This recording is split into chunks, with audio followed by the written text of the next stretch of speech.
Okay, so this is the Kymco. As you can see, this looks like a bit of a mess, but it's not really. It's chaos in... Let me start with this one. So this is the wiring harness that goes to the... If I can go across here, it comes out here. So, no it doesn't, it comes out here. So that goes to those two, plus the red one, which goes to the carburetor for the choke. And this is out from the CDI. So that is all this. So I've just cut all the green ones off. All green wiring is earth, but I mean, you know, these all got to be negative. So that's all got to be chassis ground. And then there is the CDI. It's 8-pin. And it looks like every single wire is used.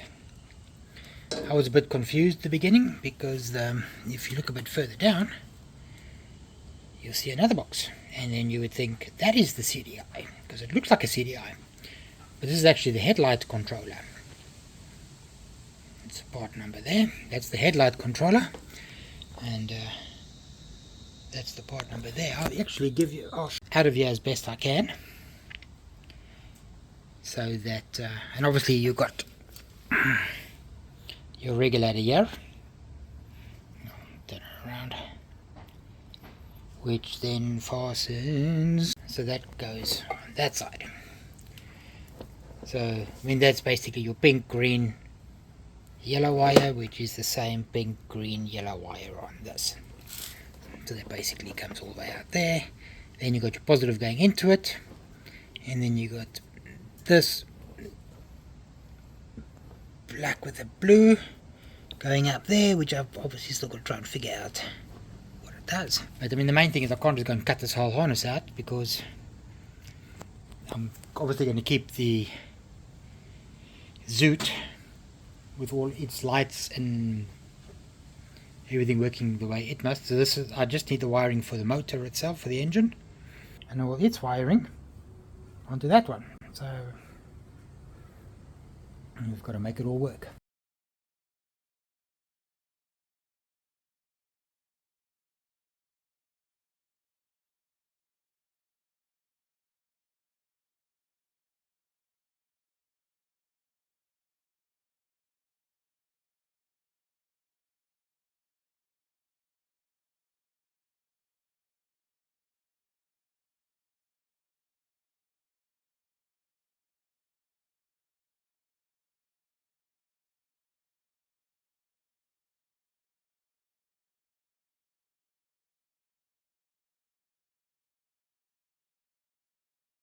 So this is just two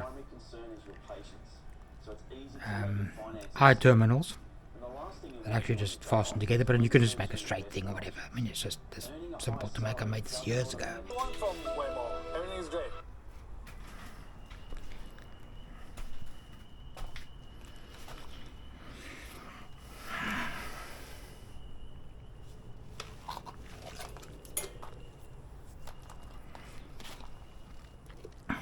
So I was saying this is just a for its continuity. I just quickly built this thing a long time ago. So the earth is connected over there, so there's a negative, so which is disconnected to there anyway. Well, I can probably hold that on there. So if you put the key off and take it out, there's continuity, and that's kill. So that's the kill switch. Okay, so this is kill switch, because I'm pretty sure this bike is going to have the same thing. It would, definitely. We can test that.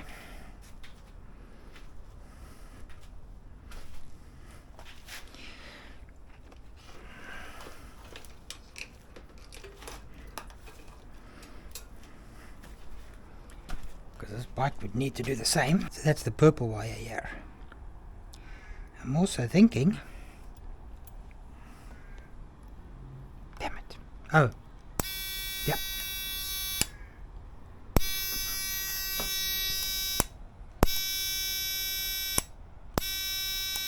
Okay, that one doesn't have it, but that's cool. So that's the purple wire. Oh, goodness me.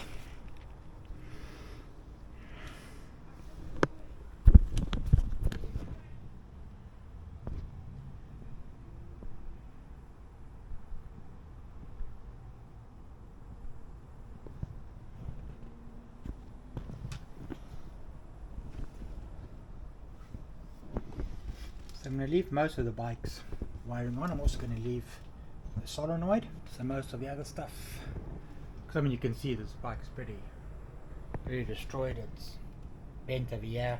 The actual floor of the bike is twisted, so that gives it negative. That gives it negative. It's something the Kymco does not have. So it's very difficult to really say which bike is better. Funny enough. Anyway, all good. Okay, so I finally got all the wiring that I needed for the engine out of the Kymco. So what we're basically left with is the regulator. That's just the ignition.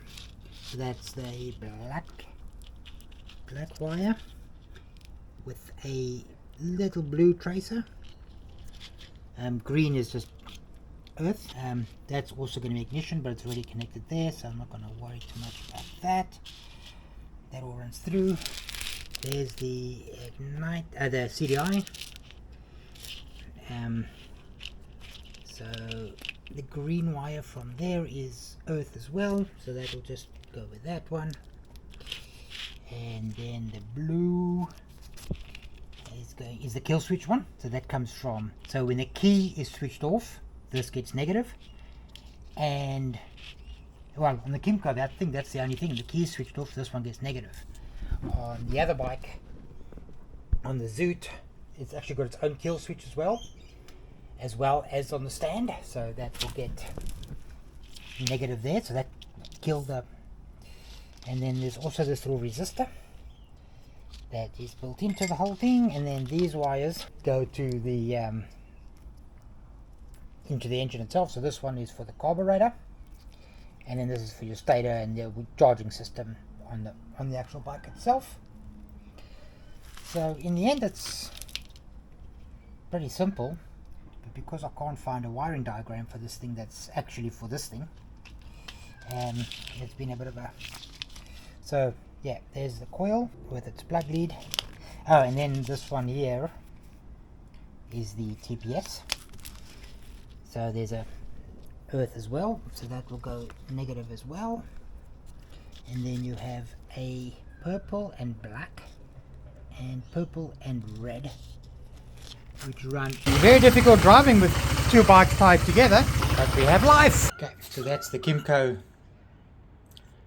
regulator. The wires were actually long enough, so I didn't have to extend any. I've just put it back inside the original, or with the original harness. So the regulator's wires all run back to the actual, into there, and then back into the regulator. And I've retained the fuses from the Kymco, the charging and then the other one as well. So that one's pipes, that's the breather, it just goes to the box, I think, the actual air box. All the other wire pipes are in the original place down the bottom there. So it's got it's got the vacuum. Sorry, a bit difficult to follow. So the vacuum runs all the way into that T piece over there, and then from there underneath the carburetor, well, into one of these ports on the carburetor, and the other side of that T piece then runs to the bottom of the fuel tank. So obviously you get vacuum on there, which opens that valve, which then lets the fuel down to the carburetor. So the carburetor itself, I had to change the cable.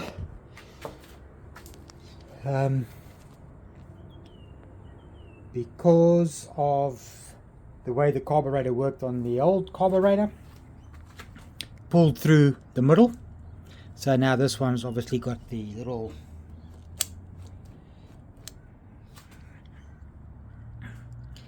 and TPS. It pulls open the diaphragm because you're opening the throttle butterfly, and then the vacuum is opening the diaphragm.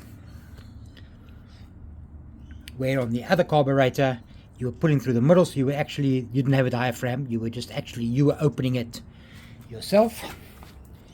There's a mechanical, and then at the bottom of the carburetor, I'll try and get in from mine. I actually took the bike for a ride just now, and it actually runs perfectly. There's a bit of a mixture between the two.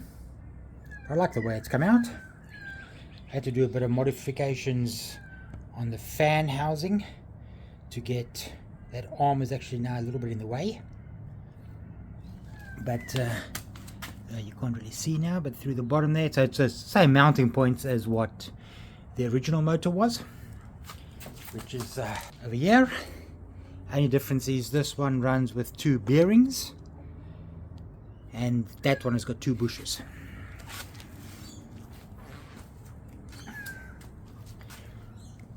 So the actual fitment was pretty nice, and everything will look pretty original and nice.